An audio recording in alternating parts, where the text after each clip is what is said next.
একজন পুরুষের শখের নারী কয়জন বলেন তো? একজন পুরুষের শখের নারী ৩ জন। হ্যালো গাইস, আসসালামু আলাইকুম। কেমন আছেন সবাই? আশা করি সবাই ভালো আছেন।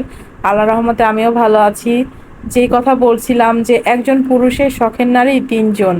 প্রথম জন হচ্ছে তার মা, দ্বিতীয় জন হচ্ছে তার স্ত্রী এবং তৃতীয় জন হচ্ছে তার মেয়ে। তো প্রথম আর দ্বিতীয় জনের সঙ্গে কিন্তু একজন পুরুষের রক্তের সম্পর্ক থাকে, আর দ্বিতীয় জন তার স্ত্রী, তার সাথে কিন্তু কোনো রক্তের সম্পর্ক থাকে না। অথচ দেখবেন যে রক্তের সম্পর্ক যাদের সাথে আছে তারা কিন্তু তার জীবনের শেষ পর্যায় পর্যন্ত থাকবে না। যেমন তার মা এবং কন্যা কেউই থাকবে না, তার সাথে শেষ জীবন পর্যন্ত থাকবে কে জানেন? যার সাথে রক্তের কোনো সম্পৃক্ততা নাই সেই থাকবে। কি একটা অদ্ভুত নিয়ম, তাই না?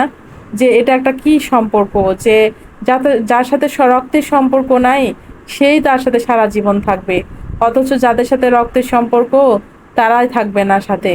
এটা কেমন নিয়ম, তাই না? তো স্ত্রী এমন একটা জিনিস, আল্লাহর দেওয়া নিয়ামত। আর দেখেন যে যার সাথে আপনার কোনো রক্তের সম্পর্ক নাই সেই আপনার সেই জীবন পর্যন্ত থাকবে।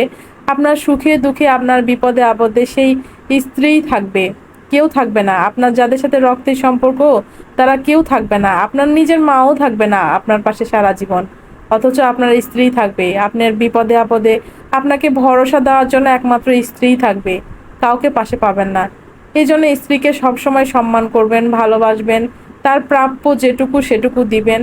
তো এই এই যারা স্ত্রীকে ভালোবাসে, এই সম্মান দেয়, তারা কিন্তু সবসময় উন্নতি করে, জীবনে ভালো থাকে। এটাই নিয়ম, আল্লাহ এটাই নিয়ম তৈরি করে দিছে।